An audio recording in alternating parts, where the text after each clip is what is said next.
Michael's heart pounded so loudly he thought it might betray him, its rhythm a traitor to the calm he'd perfected over years of practice. At 24, he stood in the polished foyer of his father's Connecticut mansion, the weight of a double life pressing against his chest like a storm cloud ready to burst. He was Michael, the dutiful son here, but in the city, he was someone else entirely, someone free, someone alive. The divorce had split his world in two when he was 16. His mother, Elena, stayed in their cozy Brooklyn brownstone, her artist soul filling the walls with color and chaos. His father, Richard, a corporate lawyer with a steel spine and a penchant for control, moved to a sterile mansion in Greenwich, where every surface gleamed with expectation. Michael shuttled between them, a chameleon changing skins to survive. In Brooklyn, he was the sensitive son, sketching in his mother's studio, laughing over her eclectic dinners. In Greenwich, he was the perfect heir, buttoned up and silent, nodding to his father's lectures about legacy and discipline. But neither home knew the real Michael, the one who loved Ethan, whose touch set his soul ablaze in a way no one else ever could. Tonight, Michael stood in his father's foyer, clutching an invitation to a gala Richard insisted he attend. "It's time you network, Michael," his father had said, voice clipped, eyes scanning him for flaws. "The right connections will secure your future." Michael nodded, as always, but his mind was elsewhere, on Ethan, waiting in their secret spot in Central Park, where they'd stolen a moment just hours ago. Ethan's fingers had brushed his, a quiet promise that kept Michael grounded. He wanted to run back to that moment, to the warmth of Ethan's gaze, but instead, he was here, playing a role he'd mastered but despised. The gala was at a sleek Manhattan hotel, all glass and gold, where New York's elite mingled under chandeliers. Michael wore a tailored tuxedo, his dark hair swept back, every inch the son his father wanted. He shook hands, smiled at the right moments, and deflected questions about his future with practiced ease. But his eyes kept darting to his phone, where Ethan's message glowed. "Meet me after?" "Same place." His heart lurched. Ethan was his anchor, the one person who saw through the masks Michael wore. They'd met 2 years ago at NYU, in a literature class where Ethan's bold laugh and sharp wit had drawn Michael like a moth to flame. Their first kiss, under a streetlight in the village, had been the moment Michael realized he couldn't keep hiding who he was, not from himself, at least. But hiding was survival. His father's world was one of rigid expectations, where anything less than traditional success was failure. Richard had once sneered at a colleague's openly gay son, calling him a distraction to the family name. Michael had frozen, the words carving a wound he still carried. His mother, though loving, was too absorbed in her art to notice the war inside him.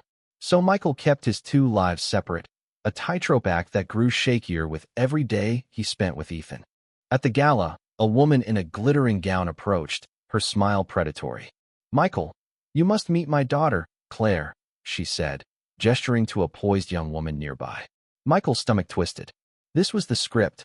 Meet the right girl, build the right life. He murmured a polite excuse and slipped away, his pulse racing. Outside, the city air hit him like a lifeline. He texted Ethan, "On my way." Central Park was a sanctuary, its paths familiar under the moonlight. Ethan was there, leaning against an oak, his blonde hair catching the light. "Rough night?" he asked, his voice soft but knowing. Michael didn't answer, just pulled him close, their embrace a rebellion against the world he'd left behind. "I can't keep doing this," Michael whispered, his voice breaking. Ethan's arms tightened around him. "Then don't," he said simply. But it wasn't simple, not when love meant risking everything. The next morning, Michael woke in his Brooklyn bedroom, sunlight streaming through the stained glass window his mother had crafted. The room smelled of paint and coffee, a stark contrast to the sterile chill of his father's mansion. Here, he could breathe, but even in this haven, he felt the weight of his secret. Ethan had stayed over, a rare risk they'd taken. He was sprawled across the bed, his golden hair a mess, one arm flung over Michael's chest. Michael traced the curve of Ethan's jaw, memorizing the peace of this moment. But peace was fleeting.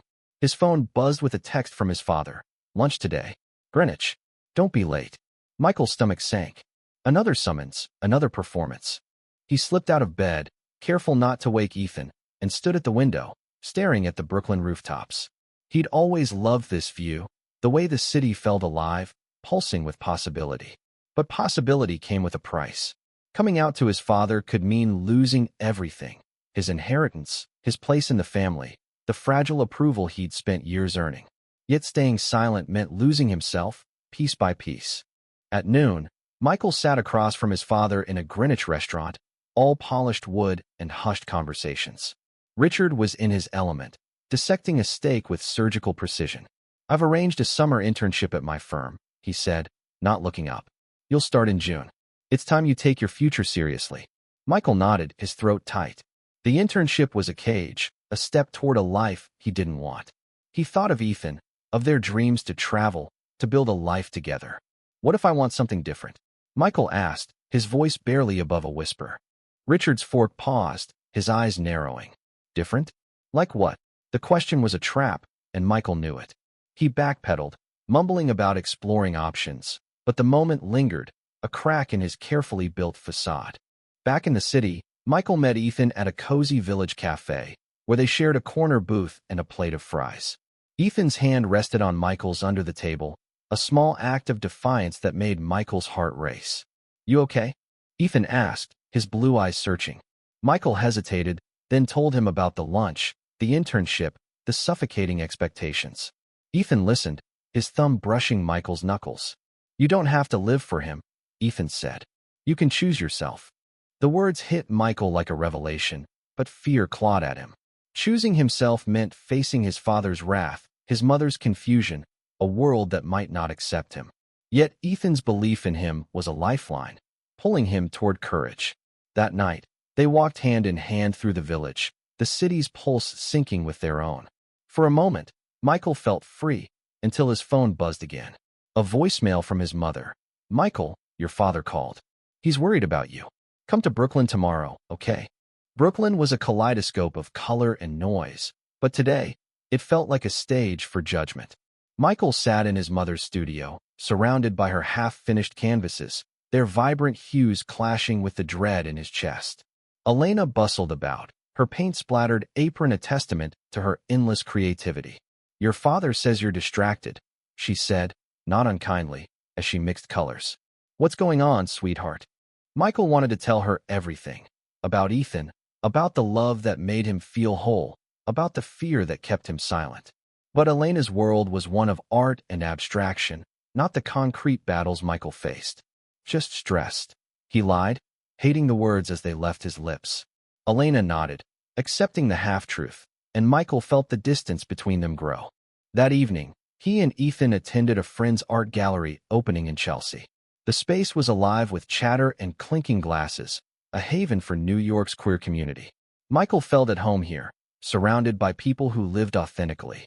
Ethan, ever charismatic, drew a crowd with his stories, his hand never leaving Michael's. But even here, Michael's eyes darted to the door, half expecting his father to walk in, to see the truth he'd hidden for so long. As the night wore on, a friend, Jamie, pulled Michael aside. "You're still not out to your family, are you?" Jamie's tone was gentle but piercing. Michael shook his head, shame creeping in. "It's complicated," he said. Jamie sighed. "It's always complicated. But living a lie isn't living, Michael." The words echoed Ethan's, and Michael felt the weight of his choices pressing harder. Later, in Ethan's tiny apartment, they lay tangled in each other's arms, the city's hum a soft backdrop. "I want to tell them," Michael said, his voice trembling. Ethan kissed his forehead. "I'll be here, no matter what." The promise was a balm, but the fear remained. Michael knew the truth would change everything: his father's approval, his mother's understanding, his place in their worlds. But the alternative was losing Ethan, and that was a price he couldn't pay. The decision came like a spark in the dark. Michael woke one morning in Ethan's apartment, the weight of his double life unbearable. He couldn't keep splitting himself in two, not when Ethan's love made him feel whole. He would tell his mother first.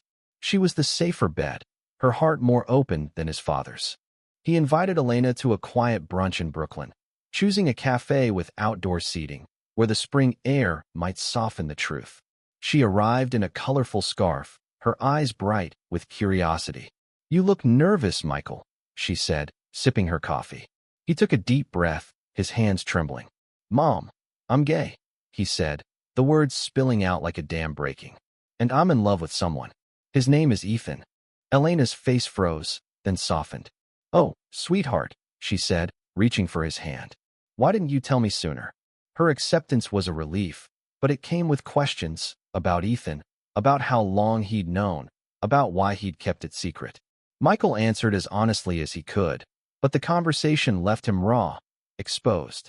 Elena hugged him tightly, promising her love, but he saw the flicker of worry in her eyes. Your father, she said softly, he won't take this well. She was right. Michael knew confronting Richard would be a battle.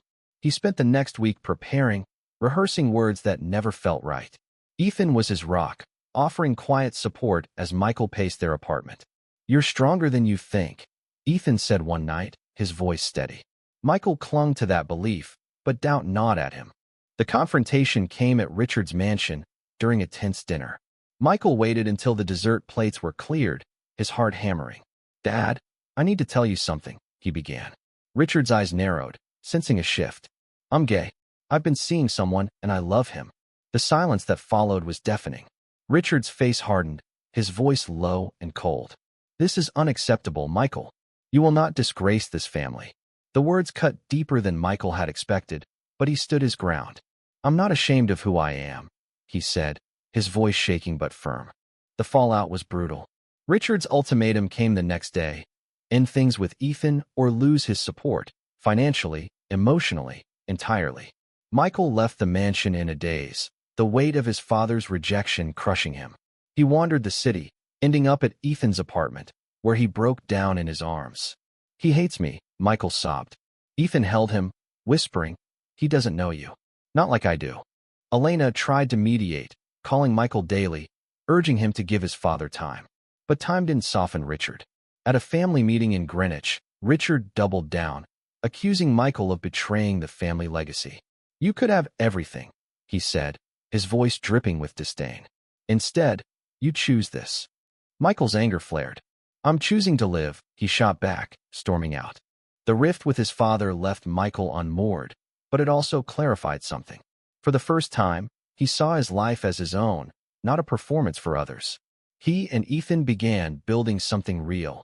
Weekends exploring the city, evenings cooking together, plans for a future that didn't include his father's approval. But the loss lingered, a shadow over Michael's newfound freedom. One night, at a queer community event in the village, Michael met Alex, an older man who'd been out since the 80s. Alex's stories of resilience, of surviving rejection, of finding chosen family, struck a chord. You don't need everyone's approval, Alex said. You need your own. The words stayed with Michael, a reminder that his worth wasn't tied to his father's expectations. Months passed, and Michael found a new rhythm. He moved in with Ethan, their small apartment a haven of love and authenticity. Elena visited often, her warmth a bridge to the family he still had. Richard remained distant, but Michael stopped chasing his approval. He'd spent too long living for others, and now, he was learning to live for himself. One spring day, Michael and Ethan returned to Central Park, to the spot where they'd shared their first embrace. The wildflowers were in bloom, the air warm with possibility. Michael took Ethan's hand, his heart full. I'm not hiding anymore, he said, his voice steady. Ethan smiled, pulling him close. You never have to. A letter arrived from Richard weeks later, unexpected and terse. I don't understand your choices, it read, but you're still my son.